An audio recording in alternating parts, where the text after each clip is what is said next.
Bonjour, bienvenue sur la chaîne Les Tips d'Altix. On se retrouve tous les 15 jours pour échanger sur les astuces, les bonnes pratiques qui vous aident à vendre plus et mieux à l'aide du digital. Notre approche, optimiser l'expérience grâce aux utilisateurs.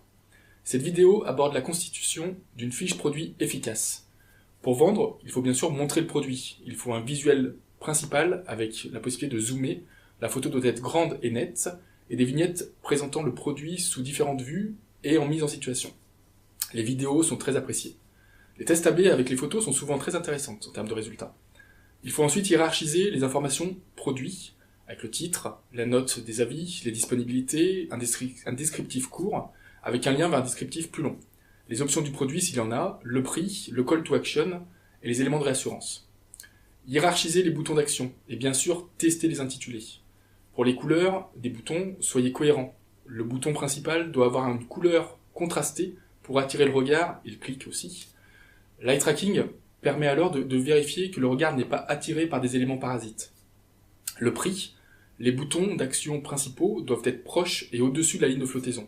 J'en profite pour rappeler que la mise au panier sert très souvent de sauvegarde ou de devis. Donc n'oubliez pas la fonction wishlist et mettez-la en avant moins que le bouton commande bien sûr.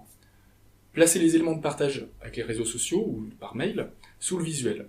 Précisez les avis clients, ajoutez du cross-selling.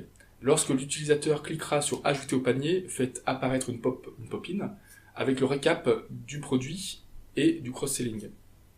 Il est utile alors de proposer soit de voir son panier, soit de continuer ses achats.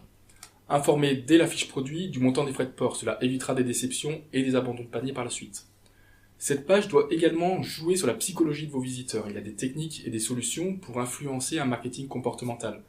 Un stock limité, un prix psychologique, un nombre de visiteurs simultanés ou un nombre d'acheteurs depuis les 7 derniers jours. Un compte à rebours pour être livré le lendemain, etc. Il existe énormément de techniques pour booster vos taux de conversion. Cela sera abordé dans une autre vidéo car il y a beaucoup de choses à dire sur ce sujet. Voilà, vous pouvez trouver d'autres vidéos sur notre chaîne, n'oubliez pas de vous abonner et si vous voulez qu'on échange sur vos problématiques, notez-les en commentaire. Merci et testez, analysez, optimisez en continu et avec vos utilisateurs. À bientôt.